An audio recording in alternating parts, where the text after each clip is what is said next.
I want to say something that's been troubling me about this Charlie Kirk stuff is, it seems that there is more of a public cry.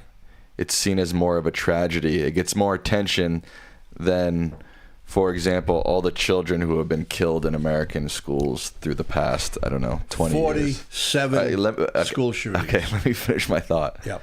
I'm a big fan of the NFL. I'm a big fan of UFC as well. And many NFL teams and the UFC did moments of silence and tributes to Charlie Kirk. And you can debate till the end of the day if that's appropriate or not. But what bothers me is, has the UFC ever done any sort of moment of silence for, again, all the children who have been killed from gun violence, all the schools that have experienced school shootings? Have these some of the NFL teams, to their credit, did do a more general moment of silence this weekend, but a lot simply did Charlie Kirk tributes, which, again, I'm not going to debate whether that's the right thing or the wrong thing to do. I'm just upset that our country seems to care more if you're famous and you experience gun violence than if you're a child or shopping or in a synagogue. It's, I think, a symptom of a deep sickness that our country seems to care more about and be sadder about Charlie Kirk than they do about all this other gun death that happens. And, today I titled the show about Charlie Kirk, and it really bothered me because I do have this big issue of, I think what happened to the guy was horrific. I think it's a tragedy. But at some point, using his name, talking about him constantly, it just feeds into this fire of the American public only caring about this kind of stuff if, they're a media personality or they're famous or they have some sort of, parasocial connection to them. Gun violence and death in this country expands far beyond Charlie Kirk. You couldn't be more right, Sam. 41 gun murders a day. Not a month, not a week, not a year. A day. It's about 15,000 gun murders, or gun homicides is perhaps more accurate technically. Donald Trump is off in the UK, right? Right.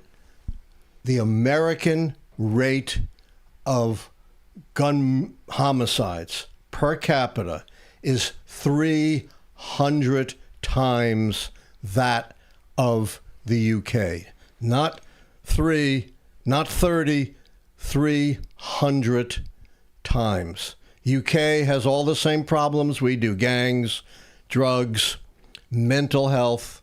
The fundamental difference is how they control their guns. And this is true across the board of our peer nations. So Trump is in the UK. I have an op-ed you should check out. I think it's coming out tomorrow in a very prominent British publication called iNews, in which I say, I don't expect this to happen, but I wish Donald Trump would use his visit to the UK to try to learn how it is that the UK is able to hold gun homicides to a minuscule fraction of those in the United States. Now, I know I've heard the gun lobby say, but they make it up for stabbings. No. Even when you account all kinds of homicides, the United States has 6 times per capita as many homicides as the UK. So the difference is not being made up in other types of murders. Wouldn't that be wonderful if he tried to learn something, believe it or not, something good and positive in the UK, and then work with the British government to try to bring together democratic nations to curb violence worldwide? 0% chance that happens. Yes, I'm a crazy dreamer. Yeah, I mean, that's literally, I think, as close to zero as that's a true possible. Zero. Yes. I mean, it seems very clear that the Trump administration's answer to gun violence is more guns, more militarization, more policing, and more violence against our enemies. They declared war against the left. Right, but yeah, and it seems like their base is eating that kind of stuff up. It seems like that sort of game plan is working for them. It seems like a lot of people are pro more police, more militarization of cities, etc. Here's why. It's all in my book, of course. conservative at the core. I've looked at 100 years of conservative history, and throughout that, one of the hallmarks of American conservatism, particularly because they think, they're God ordained to save America. Just listen to Mike Johnson. He thinks he's got a pipeline right to the Almighty. Because they think they're sanctified by God, then their enemies are not just, or political opponents, are not just wrong on policies. It's not just a matter of how much you should tax or regulate or how much Social Security you should be paying out. Sure, those are significant, but it goes much deeper than that. They think their opponents are enemies of the real America, that their opponents are damned. Newt Gingrich, many, many decades ago said that. He said, it's a matter of our enemies versus real Americans.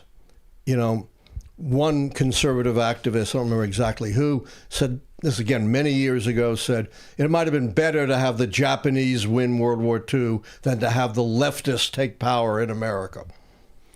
It's interesting. I think today Kash Patel during his hearing was bragging about how low crime rates are across America and how Trump is bringing these great low crime numbers. At the same time, this administration is trying to say that we should militarize U.S. cities because crime is so out of control. I mean, how can both be true at the same time?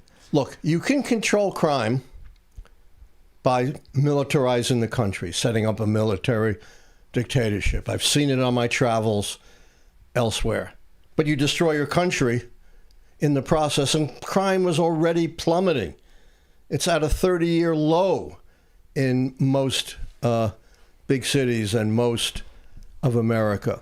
And I haven't seen the data yet, but at least impressionistically, it seems like the National Guard deployment in D.C. has really hurt business and tourism in the district. Yeah, you can be safe if you got a soldier on your corner, but that's not the way we should be living. And as soon as we've talked about this, it's a Band-Aid solution. Right. There's going to be people. I already saw an article today, someone predicting the DC crime boomerang effect, that it'll come back even worse once the National Guard leaves. But I guess we'll just have to wait and see what happens. Yeah. All right, let's move on because we're getting thin on time already. So Trump, speaking of Charlie Kirk and Trump skipped Charlie Kirk's vigil to spend time that evening at his golf course. Critics and even supporters blasted him on social media for being absent. This is just incredible. He's so self-righteous about Charlie Kirk's death, something we should all honor, give our current lives to honoring Charlie Kirk. And yet, at the first serious event to truly honor Donald Trump, a lot of officials were there. To honor Charlie Kirk. What did I say? You said to honor Donald Trump. No, to honor Charlie Kirk. Donald Trump thought it was more important to go to one of his golf courses. If that doesn't show the hollowness of his sanctimonious rhetoric about Charlie Kirk, I don't know what does. Richard Nixon tried to get out of things by saying, don't listen to what I say, follow what I do. And that's a good motto to understand Donald Trump. Thanks for watching our video. And don't forget to like, subscribe, and become a member today.